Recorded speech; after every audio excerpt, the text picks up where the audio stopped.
Hi friends. I wanted to make a quick little video just to talk about a fundraiser that I'm putting up and explain why I am doing it and maybe how you can help. I turn 50, oh my gosh, at the end of this week on the 22nd. So I know a lot of you are going to be notified of that, and I thought this would be a good time that if you wish to help with a fundraiser for me, this would be a good time to do it. My passion is helping cats.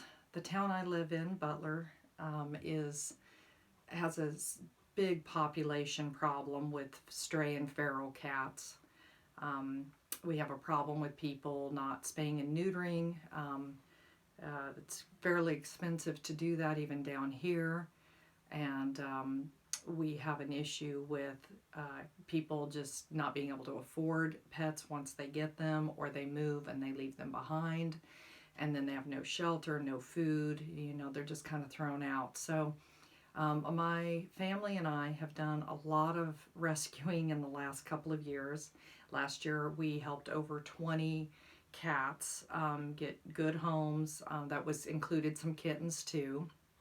We had 9 kittens in this house at one point last year, and we were able to find them all really good homes and have them either spayed and neutered before they left the home, or the people that took them knew that that was a requirement to take them and had the means to do that. So my passion is cats. We do have a dog rescue here in this town, but we do not have anything for cats. And I've used my own money, and my family has helped.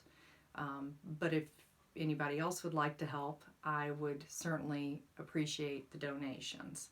So I'm going to set up the GoFundMe page for this purpose. How I will use the money might be your next question, and I plan on taking the money, and for basic things, sometimes I get phone calls from people that need a little help. Maybe they've run on hard times, maybe they don't have a job at the moment and they're trying to help a stray cat outside. They're trying to do the best they can, but they can't afford a bag of food or a container of litter. So I will help them that way also. That's probably the first and easiest way to help. The second way is we take in cats here. We rescue them, we get them shots, we get them spayed, we get them neutered, we flea treat them, whatever medical help else that they need. As far as the spaying and neutering, I am working on trying to get a reduced price spaying and neutering here, but I imagine that's going to take me some time to do. It's probably going to require me to get a grant, and that's going to require me to be a nonprofit.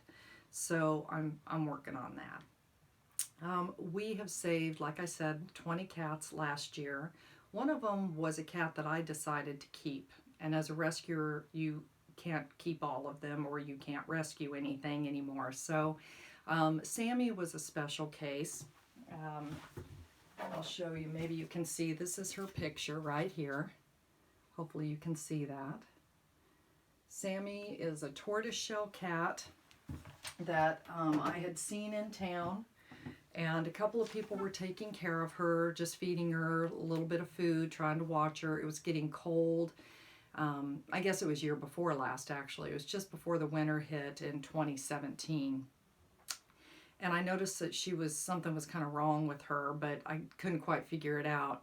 So I brought her home. She was a friendly cat. I brought her home, put her in my garage, took her to the vet. We recognized that she had some broken bones, so I took her to the other vet in town who has capabilities of x-raying, and discovered that she had every rib on her left side was broken, and some of her bones, like in her shoulder and her upper arm, had been broken.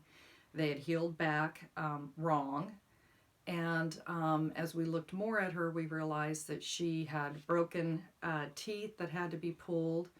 And in addition to that, they discovered a fragment of a bullet that had been left in her spine, next to her spine. So she can walk, but she's a little off kilter.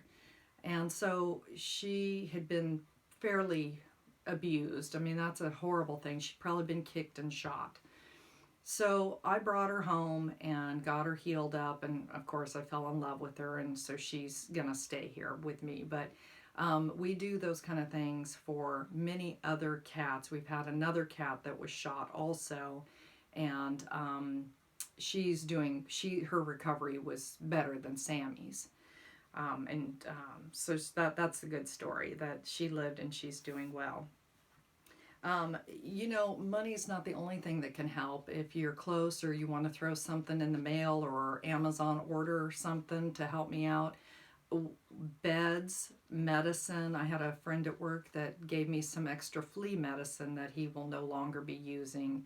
That all helps. So, if it's not a money donation that you're able to do, and you have something that you can either make arrangements to hand off to me, or you can send me in the mail, that's great too. Anything's appreciated. I'm going to leave this opened till I think March 15th is I think what I'm going to end up putting it down for. That way, if this isn't a good time and maybe in 2 weeks it is, then that leaves it open for a little bit. I think my goal is going to be $500. Maybe we can reach that. Yeah, if I get $10, that's still $10 more that will go to help somebody and would pay for a bag of food. So I appreciate that. Anything you can do, the cats in this town will love it. Will help save their lives. It will help me save them. And if you have any questions or anything, you can message me on Facebook, and I'll be happy to answer the questions. Before we go, I want to show you one little girl that I rescued. She's in here laying on the chair next to me. Come here, Maggie. This is Maggie. Maggie was about to be put down. She came with a tuxedo Maine Coon was her mate at home, and they pretty much hated each other. So they were both about to be put down because they had been marking over each other's territory. And I have 3 other cats in my house, and Maggie is the 4th one hanging out. I do want to find her a home. She's beautiful, she's soft, she's sweet, she's declawed. I did find a home for her tuxedo Maine Coon friend. And I would like to find Maggie a home too. But for now, she's getting along with my cats, and you can see she's a beautiful girl. She's calm. She lets me pet her and flip her upside down, and she plays. And so these are the kind of animals that I try to help. Maggie was, of course, in some of the better shape of the animals that we get, but she still needed a good, loving place, or she was going to be put down within a matter of days when I found her and her friend. So that's who we help, and if you can help me help them, I would greatly appreciate it. Thank you, guys.